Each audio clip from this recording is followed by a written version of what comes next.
함께 묵상할 새벽 예배의 말씀은 누가복음 18장 35절에서 43절까지의 말씀입니다. 신약 성경 127쪽입니다.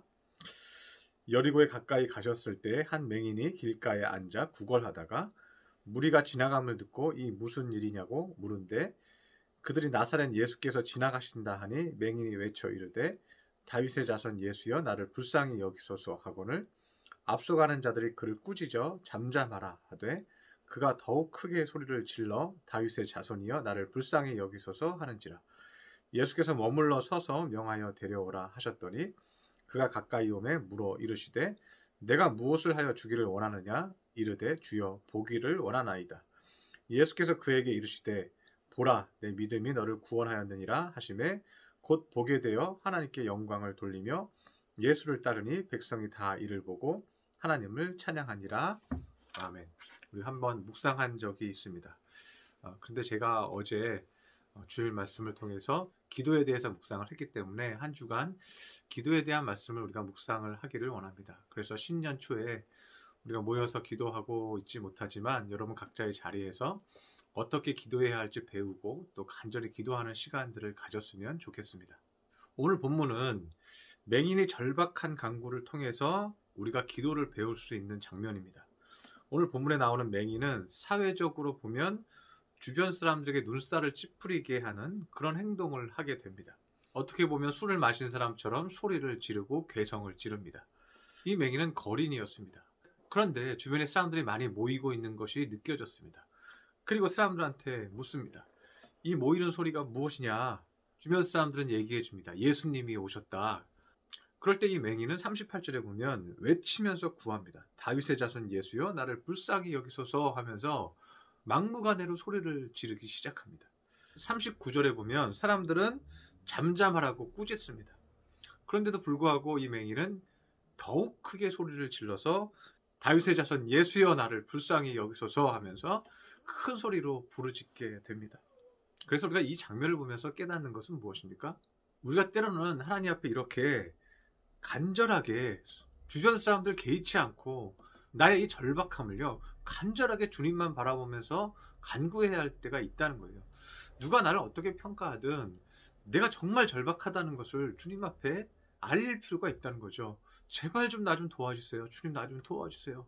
주님의 도움 없이는 내가 일어날 수도 없고 살 힘이 없습니다 하고 간절하게 주님 앞에 기도할 필요가 있다는 것입니다.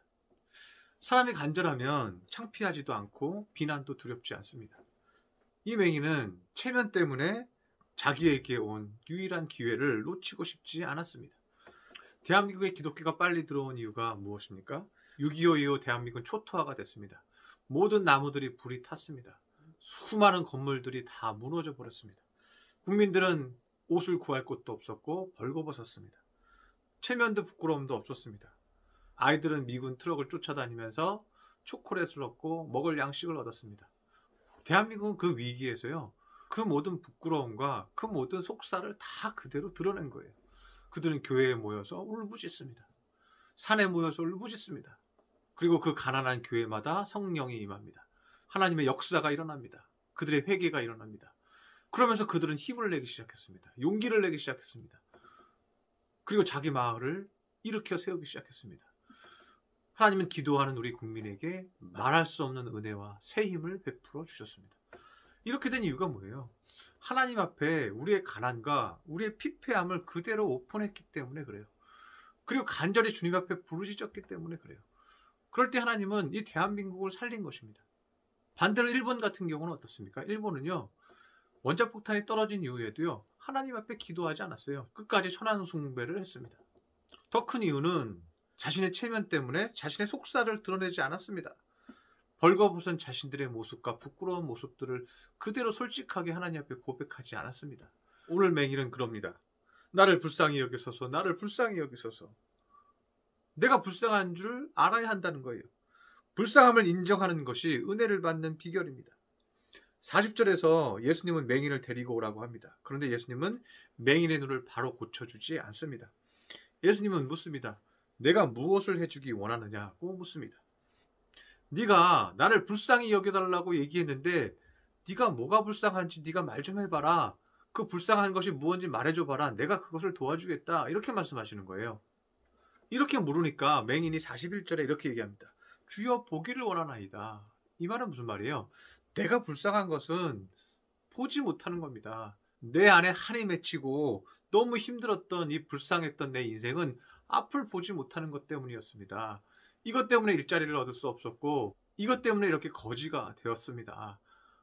내 가슴에 사무치는 이 고통은 내가 앞을 보지 못하는 것입니다. 그것을 불쌍히 여겨 주시옵소서 하고 예수님에게 말하는 거예요. 그러니까 이 맹인에게 무엇이 있었던 거예요? 자기가 불쌍한 것이 있었고요.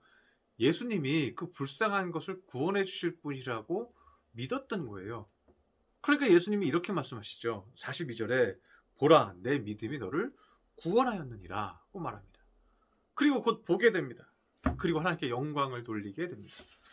예수님은 너의 믿음이 너를 구원했다고 말씀하십니다. 믿음이 뭡니까? 믿음은요. 나의 결핍을 알고 나의 불쌍한 것을 내가 알고 그 불쌍한 것을 주님이 구원해 주실 것이라고 믿는 거예요. 이 군중 속 한가운데 서 있는 그 예수님이 나의 결핍을 나의 불쌍함을 구원해 주실 유일한 분이시라는 것을 믿은 거예요.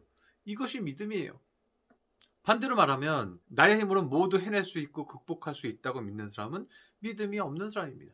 내 결핍에 대해서 솔직하고 내 불쌍함에 대해서 솔직히 아는 것이 첫 번째입니다. 그리고 그것을 도와주실 분은 예수님밖에 없다라고 믿는 것. 그것이 주님이 내 믿음이 크다라고 칭찬해 주시고 우리를 그 불쌍한 데서 구원해 주시는 것입니다. 나의 체면과 나의 자존심으로 예수님이 들어오시는 것을 막지 말고 주여 나를 도와주옵소서.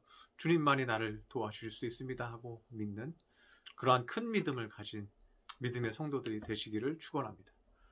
기도하겠습니다.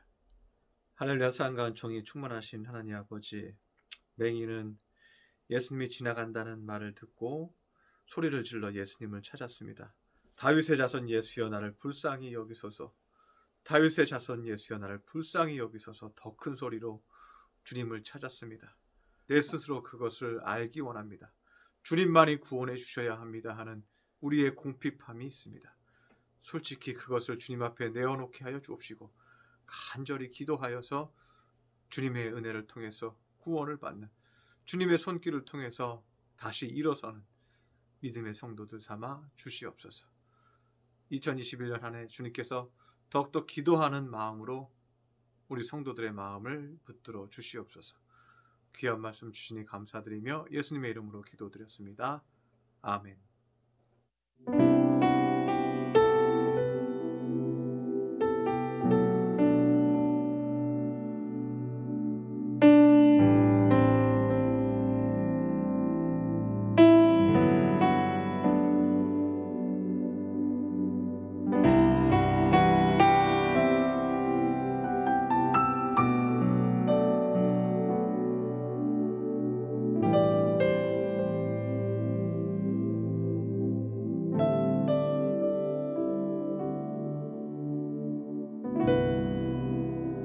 나의 방황을 주님께서 헤아리시고